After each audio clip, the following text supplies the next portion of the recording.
Guys, we just received more major intel regarding the Big 12 realignment situation, what's happening there. We've got more stuff. We're ready to kind of, make predictions on what's going to happen based off of some of the intel we've received these past few days. I do want to formally apologize really quickly if I seem a little bit off. I was prescribed something this morning by my personal doctor, and I have had a reaction to it that has not been good. So I am not drunk. I am not high or anything like that. It was just a situation. I'm good. I'm ready to get into this, break this down. Of course, yesterday we learned of the whole little snafu between Washington and Oregon, basically holding the entire Pac-12 hostage because they're pissed off and they want unequal revenue sharing. Now, of course, why can they do this?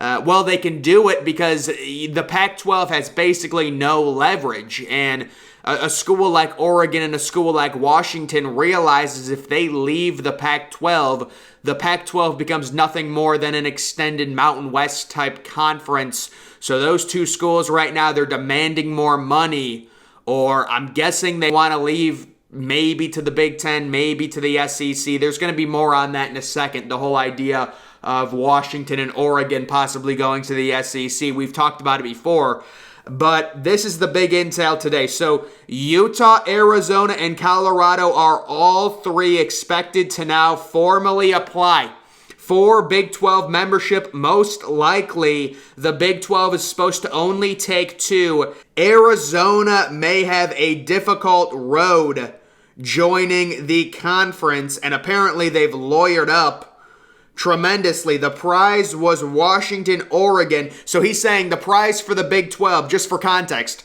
the prize for the Big 12 was Washington and Oregon, but that looks impossible now. Colorado and Arizona added revenue per school. Colorado and Utah combo would be neutral at worst and a slight bump at best. If Arizona can't get out, it's believed by West Virginia AD that they end up taking Colorado and Utah combo. But the preference for the Big 12 is the rumored combo we heard yesterday, Colorado and Arizona. So it turns out, according to this intel, there was speculation. What's going on with Utah? Do they not want to join the Big 12? No, they want to join the Big 12, but it turns out the Big 12, due to revenue, wants Arizona and they want Colorado. The one thing we can guarantee right now, Colorado is headed to the Big 12. That's what, based on all the intel we've heard, there's no hangups, there's no problems. They're going to be offered, and the expectation, Colorado will be joining the Big 12. That's going to go public in early August. The first week of August, that's the rumored. And then obviously it's not just going to be Colorado. The question is, they want to invite Arizona. There could be some hangups. We'll see. That's what these tweets are saying. We'll see if they can get Arizona. If they can't get Arizona, it will be Utah. So it's two of three schools. And we've also got the intel from yesterday about San Diego State and one other school, possibly Fresno State or SMU, joining the Pac-12 with this move happening. So the Pac-12 right now is 10 teams with USC and UCLA leaving. Two more teams leave, it goes down to 8. San Diego State and Fresno State join, it gets back up to 10. That's the working theory right now based off of all the intel that we have received, and this is very developing right now. But we do have dates. I was told this. It's the first week of August. These schools are being formally... Let me just reread this. Did he say all three schools were being offered? Utah, Arizona, and Colorado are... Okay. Utah, Arizona, and Colorado are all applying. So those three schools are applying, and then the Big 12 takes two of those three schools with their preference being Colorado and Arizona. That makes sense. All three of them are going to apply. The Big 12 wants Arizona and Colorado. If they can't get Arizona, they will take Utah. And the way it was explained to me yesterday, because if you're an outsider looking in, you would think it would make sense to add 4 teams, because the original rumor was Arizona, Arizona State, Colorado, and Utah.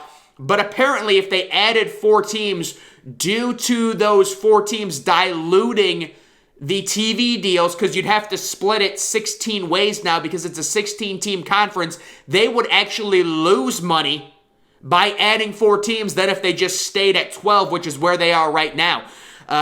So the Big 12, that is. So that's why there's this idea. If we add 2 teams, we'll actually get a slight bump in revenue. If we add 4 teams, we'd actually lose money. And obviously, you can see it does say their preference was Washington and Oregon, but it's apparently impossible now.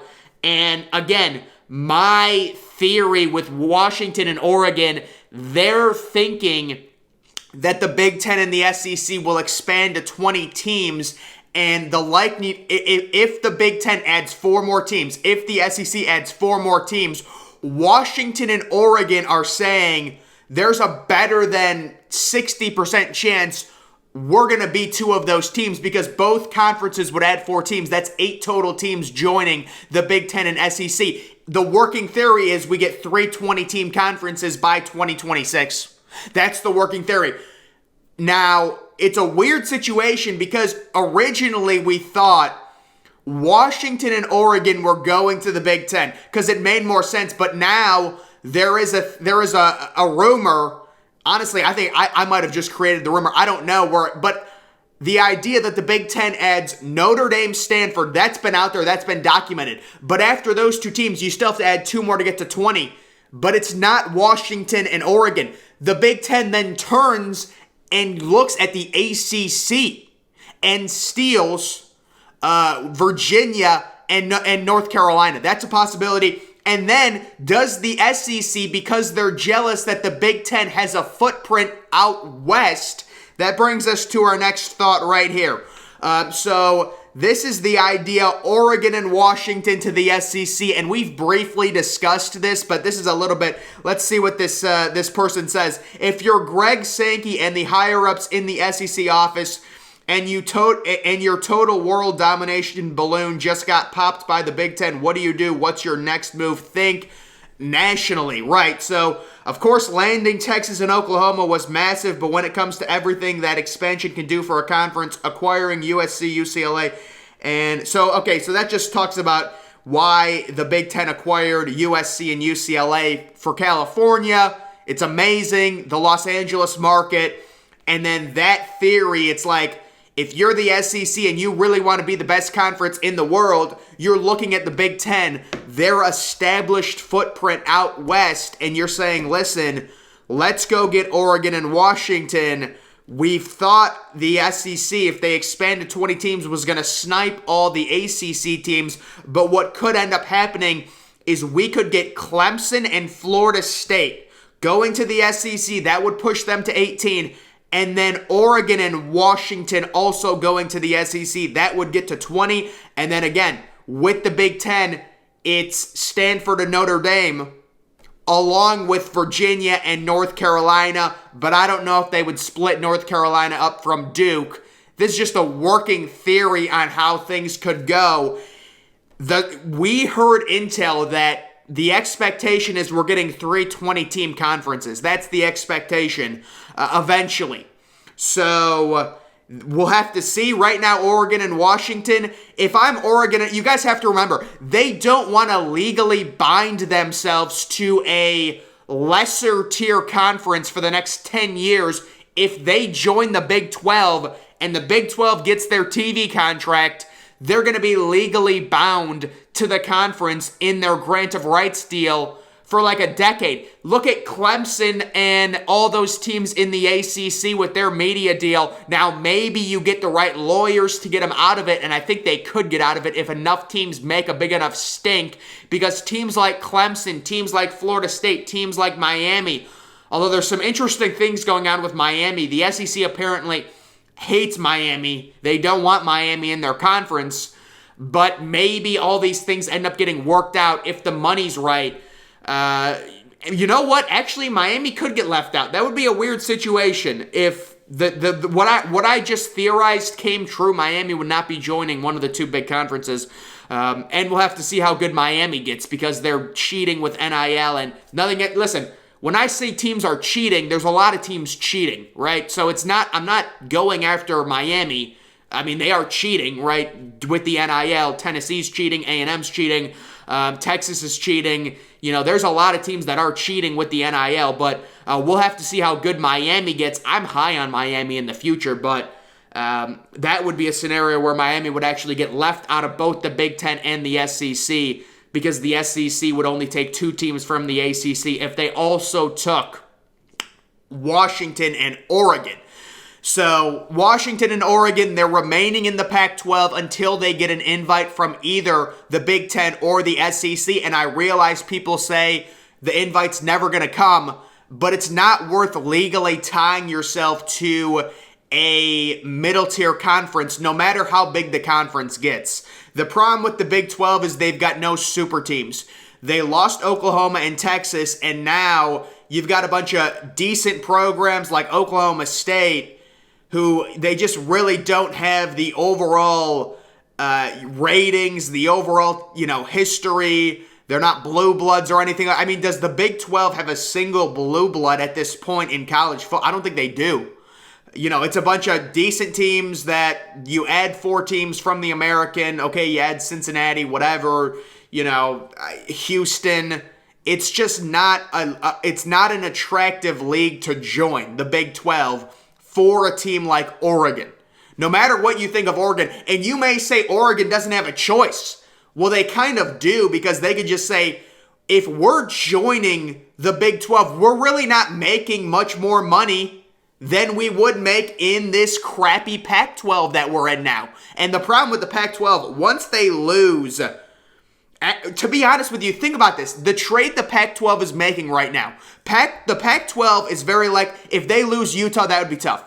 But if the Pac-12 comes out of this, losing Arizona and Colorado, and gaining San Diego State and SMU or Fresno State, from a football sense, it's not that big of a loss recently. Arizona's been a bad football program recently. Colorado's been a bad football program recently. Both of those basketball programs are nothing to write home about. So, I mean, is it really that bad of a loss if you're the Pac-12 and if you lose Utah, that's a tough loss in terms of football on the field.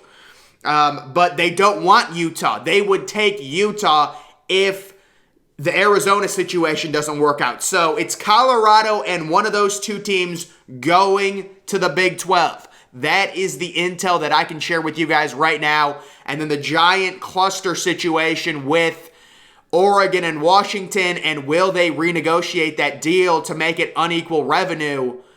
Basically meaning that Washington and Oregon get more money on their TV deal than Washington State. Like Washington State would make less and Oregon would make more. That's the whole idea of the unequal revenue sharing on the TV contracts.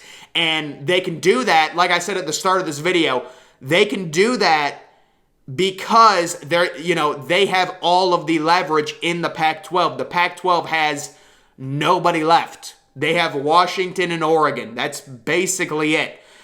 Stanford is an accessory at this point, and Stanford really might actually get an invite to the Big Ten.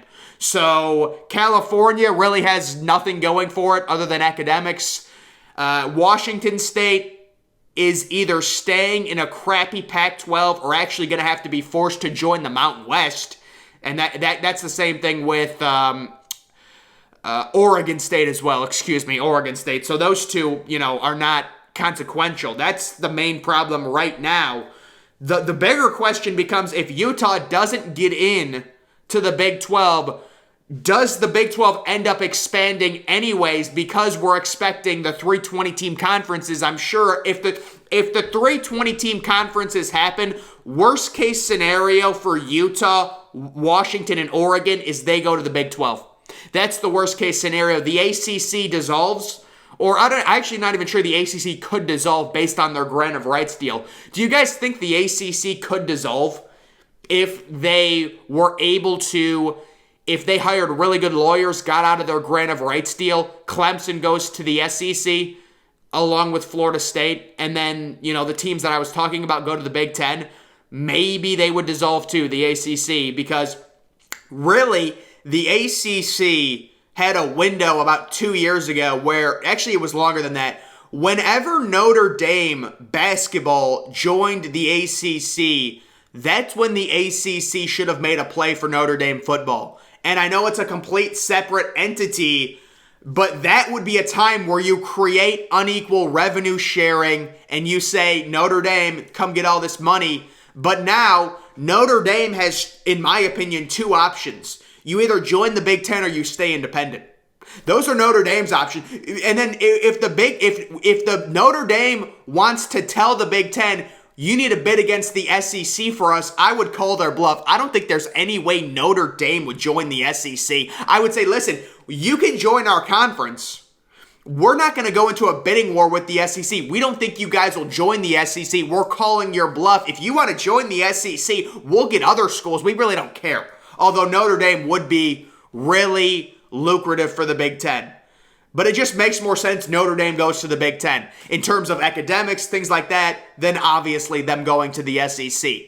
So, we'll see what happens, but the points that you need to know right now. The first week of August, that's what I was told. It's documented by the source. We're expecting to hear that either Colorado and then probably Arizona are joining the Big 12. That's the summary of this whole situation. So I don't even know what I was talking about there, but that is the current situation we're dealing with. So guys, make sure you're following me on Twitter. This is a very developing situation that we're going to continue to track and follow. Link to that's always in the description. I'm, of course, the Depressed Ginger. Thank you for watching.